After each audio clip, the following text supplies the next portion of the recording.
A cena é, assim, provavelmente um dos maiores pesadelos para qualquer pessoa que cuida de uma criança. Um filho pequeno, com febre, que de repente para de responder e começa a tremer sem controle. É uma imagem que congela o sangue. O pânico é total. Mas o material que a gente tem em mãos hoje mostra algo surpreendente. A causa mais comum de convulsões em crianças é, na verdade, algo que os médicos consideram benigno. A chamada convulsão febril. Exato.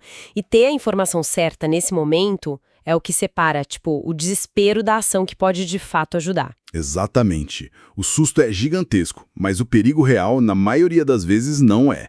E é nisso que a gente vai mergulhar hoje, analisando o material clínico bem detalhado sobre convulsões febris em pediatria. Certo. A ideia é desmistificar esse evento que, apavora tanto as famílias. Ok, vamos analisar isso então. A nossa missão aqui é entender o que diabos é uma convulsão febril, por que ela acontece, se é tão perigosa quanto parece e, o mais importante, o que fazer se ela estiver acontecendo na sua frente. Perfeito. E para começar, é bom reforçar que, apesar de ser um evento dramático, a convulsão febril é muito, muito comum. É a principal causa de convulsão na infância. A principal? Sim. Mas a primeira coisa que o material faz, e que é o ponto de partida para tudo, é separar o joio do trigo, né? Existe uma diferença fundamental entre a convulsão febril típica e a atípica. E saber identificar essa diferença muda todo o jogo. Essa distinção entre típica e atípica já me parece a primeira grande encruzilhada. Imaginam que para um profissional de saúde saber em qual caixinha o caso se encaixa muda tudo. Totalmente. Então, o material define isso com uma lista de 5 critérios bem objetivos. O primeiro é a idade. A criança precisa ter entre 6 meses e 6 anos de idade. É uma janela bem específica, né? 6 meses a 6 anos, certo. Isso. O segundo, claro, é a febre. Tem que haver febre no momento da crise ou um pouco antes ou um pouco depois. Ok, isso parece intuitivo. A idade e a febre são a base. Mas e sobre a crise em si? O que a caracteriza como típica e não, algo mais preocupante? Aí entram os outros 3 pontos. O terceiro é a duração. A crise precisa durar menos de 15 minutos. Menos de 15. Isso. O quarto é a frequência. Tem que ser um episódio único num período de 24 horas. Se a criança tiver outra crise algumas horas depois, já acende um alerta. Único em 24 horas. Quer dizer, se a criança tem outra crise poucas horas depois, já saímos do território típico e o alarme tem que ser maior. Exatamente. Esse é um sinal de alerta para uma convulsão atípica, que vai exigir uma investigação mais aprofundada. E, por fim, o quinto critério é o tipo da convulsão. Ela precisa ser generalizada. O que isso quer dizer, generalizada? Significa que os abalos acontecem no corpo todo de forma mais ou menos simétrica. Se a convulsão for focal, ou seja, se afetar só um braço ou só um lado do rosto, isso também a classifica como atípica. 15 minutos. É um número que parece objetivo no papel, mas para um pai ou mãe deve ser a eternidade mais longa da vida. Com certeza. O pânico deve distorcer completamente a noção do relógio, não? Porque me parece um desafio gigante na hora de decidir se já se passaram 5 minutos ou não. Sem dúvida. E a gente vai falar sobre a importância de olhar o relógio mais para frente. Mas o ponto crucial que o material destaca é este. Se todos esses 5 critérios batem, idade, febre, duração, frequência e tipo, estamos diante de uma convulsão febril típica. E a consequência disso é enorme. E qual é? Nenhuma investigação médica complexa é necessária. Não precisa fazer ressonância magnética, tomografia do cérebro, eletroencefalograma, nada disso. O diagnóstico é clínico, baseado na história que a família conta e no exame da criança. É aqui que fica realmente interessante. Porque isso vai completamente contra um instinto, né? O instinto seria querer fazer todos os exames do mundo para ter certeza de que está tudo bem. Pois é. A conduta médica, nesse caso, é basicamente tranquilizar a família e investigar a causa da febre, não a convulsão em si. Exatamente essa lógica. E tem um detalhe fascinante sobre a febre que o material traz. Muita gente pensa que é o pico de temperatura, sabe? O termômetro batendo 40 graus, que frita o cérebro e causa convulsão. Mas não é nada disso. Não. Qual é a causa, então?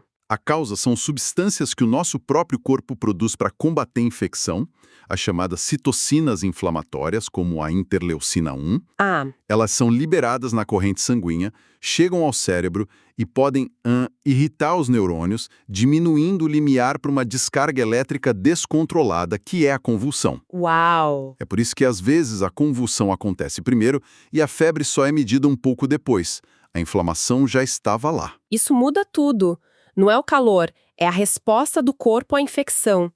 Ok, então mesmo sendo típica e o médico dizendo que tá tudo bem, a imagem de uma convulsão é tão violenta, a primeira coisa que vem à cabeça é: isso está machucando o cérebro da criança? Deixa algum tipo de sequela? Essa é a pergunta de $1 milhão e a resposta do nosso material é um sonoro e tranquilizador não. Ufa! A convulsão febril típica é uma condição benigna. Ela não causa dano cerebral, não afeta a inteligência, não deixa sequelas. A fonte que a gente analisou chega a enfatizar que o profissional de saúde tem quase a obrigação de dizer essa frase para a família: seu filho vai ficar ótimo. Nossa! Essa afirmação direta tem um poder curativo imenso para a angústia dos pais. Imagino que seja um alívio que nem dá para descrever. A outra reação instintiva depois do susto seria pensar: ok, nunca mais quero passar por isso. Vou encher meu filho de antitérmico na próxima febre para evitar que aconteça de novo. Isso funciona? Esse é outro grande mito que o material derruba de forma categórica. E é uma informação importantíssima. O uso de antitérmicos como ibuprofeno ou paracetamol para prevenir a ocorrência de uma nova convulsão febril simplesmente não funciona. Espera aí, isso é realmente contraintuitivo. Porque toda a nossa cultura de cuidado com febre é baseada em baixar a temperatura a todo custo para evitar algo pior. E o material está dizendo que, para a convulsão, esse esforço é inútil. Exatamente. Os estudos citados são claros. O grupo de crianças que recebeu orientação para usar antitérmico de forma regrada teve o mesmo número de novos episódios que o grupo que não recebeu essa orientação. Nossa! O antitérmico é excelente para aliviar o mal-estar, a dor no corpo, o desconforto da febre. Ele dá conforto à criança, o que é ótimo, mas ele não previne a convulsão.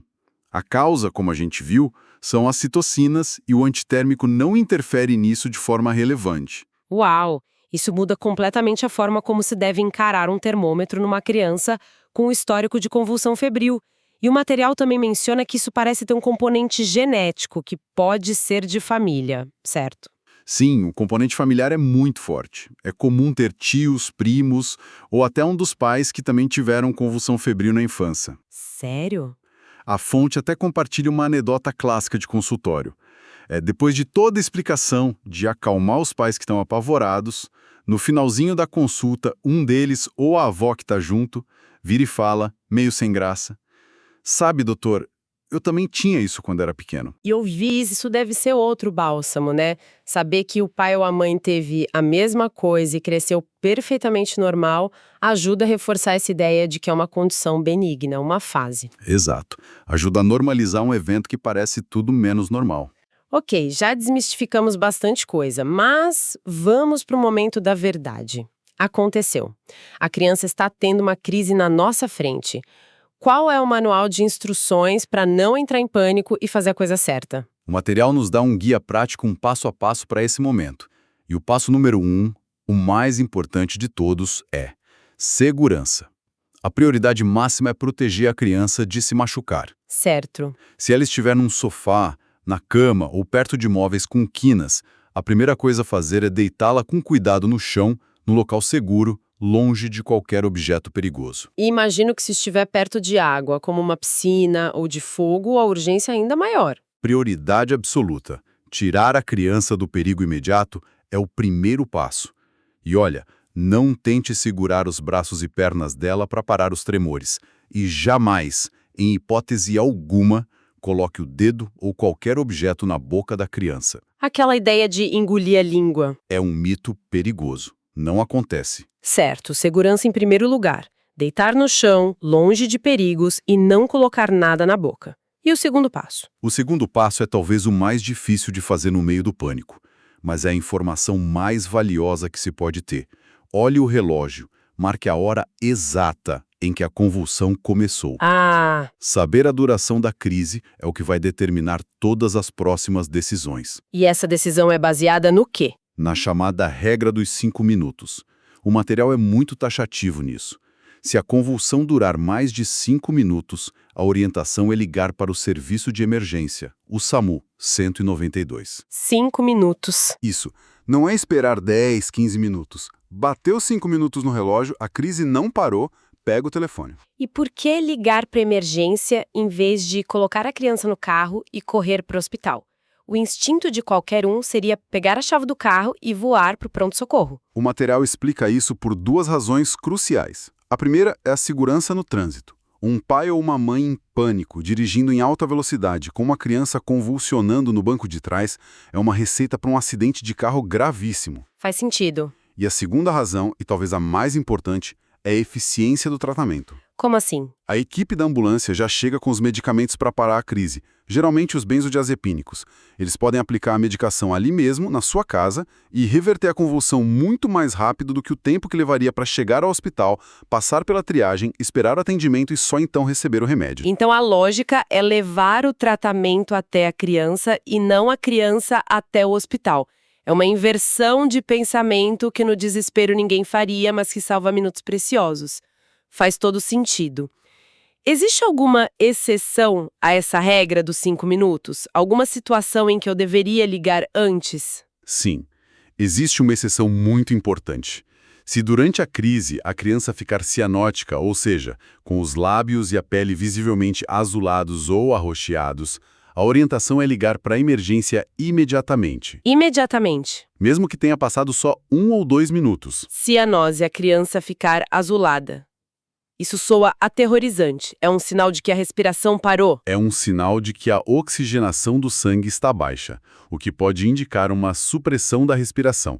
E isso é uma emergência médica imediata. Certo. Mas o material também faz uma ressalva importante aqui. A cianose verdadeira, do corpo todo, é rara. O que pode acontecer com mais frequência é uma cianose só ao redor dos lábios, a chamada cianose perioral. Ah, tá. Isso pode ser só uma resposta do sistema vascular ao estresse da crise, e não necessariamente falta de oxigênio. Mas claro, na dúvida, é melhor pecar pelo excesso de cuidado e considerar um sinal de alerta. Entendi. E no cenário mais comum, que a gente espera que seja o de todo mundo, a crise dura menos de 5 minutos, a criança não fica azulada. O que fazer depois que tudo passa? A gente só segue a vida ou ainda precisa ir ao médico? Esse é o cenário de mais de 90% dos casos. A convulsão para sozinha em 2, 3 minutos. Depois, a criança entra no que chamamos de período pós-ictal. Ela fica muito sonolenta, meio confusa e geralmente dorme um sono profundo. Entendi. Nesse caso, quando ela acordar e estiver mais disposta, a recomendação é levá-la para uma avaliação médica, seja com o pediatra dela ou num pronto-socorro, mas com calma. O objetivo não é investigar a convulsão em si, mas sim descobrir a causa da febre. Pode ser uma simples infecção de garganta, mas é preciso descartar coisas mais sérias. Perfeito. Depois que a poeira baixa, a família entende o que aconteceu, a pergunta que fica é: isso vai acontecer de novo? Qual a chance de passar por esse susto outra vez? O material nos dá estatísticas bem diretas sobre isso. Cerca de 1/3 das crianças que têm um episódio de convulsão febril vai ter pelo menos mais um antes de superar essa fase, o que geralmente acontece por volta dos 6 anos. 1/3. E esse risco é igual para todas as crianças? Não. O fator mais importante que aumenta o risco é a idade do primeiro episódio. Se a primeira convulsão aconteceu antes dos 12 meses de vida, a chance de ter uma recorrência sobe de 1/3 para 50%. Metade. Metade dessas crianças terá um novo episódio. Metade. Isso é um número muito alto. Quer dizer que para esses pais a próxima febre vai ser um período de tensão máxima. Estar preparado com essa informação é crucial. Essa necessidade de estar preparada, de ter a informação correta na ponta da língua, é fundamental. Não só para os pais, mas especialmente para quem está na área da saúde e vai orientar essas famílias. Saber o que dizer, como tranquilizar, isso muda tudo. Se você é estudante e quer se preparar de verdade, entra agora em medicob.com.br, baixa o app e aproveita o maior banco de questões do Brasil com provas anteriores de todas as instituições, questões comentadas, resumos práticos, aulas completas e flashcards prontas para revisar onde quiser. Exato. O conhecimento aprofundado faz toda a diferença no manejo clínico e principalmente na capacidade de tranquilizar e orientar corretamente. Saber que metade das crianças que convulsionam antes de 1 ano podem ter um novo episódio muda completamente a forma como você prepara essa família para o futuro. É sobre transformar o medo em um plano de ação. Bom, para a gente fechar e amarrar tudo o que conversamos, se tivéssemos que resumir os grandes pontos dessa nossa análise, seria: convulsão febril é comum, assusta pra caramba, mas não queima neurônios. É benigna na sua forma típica. Exato. E lembrar sempre que dar antitérmico não vai prevenir uma nova crise, embora seja ótimo para o conforto da criança. Não adianta ficar obcecado com o termômetro. E, por fim, a grande regra de ouro para os cuidadores. A regra dos 5 minutos.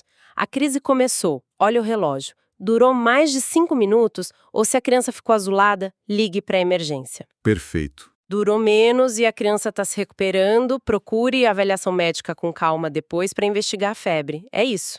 É isso. Resume perfeitamente o plano de ação. Sabe, isso me faz pensar, toda essa nossa conversa não foi só sobre o que fazer, mas sobre o como falar sobre isso. Exatamente. E isso levanta uma questão importante sobre a comunicação em medicina, que vai muito além da convulsão febril. Como os profissionais de saúde podem equilibrar a necessidade de transmitir informações sobre um evento tão alarmante com a calma e a clareza necessárias para empoderar os cuidadores a agir corretamente, em vez de apenas reagir com pânico. Sim. O desafio não é só passar o conhecimento técnico, mas passá-lo de uma forma que transforme medo em competência. E isso talvez seja a parte mais complexa e mais importante do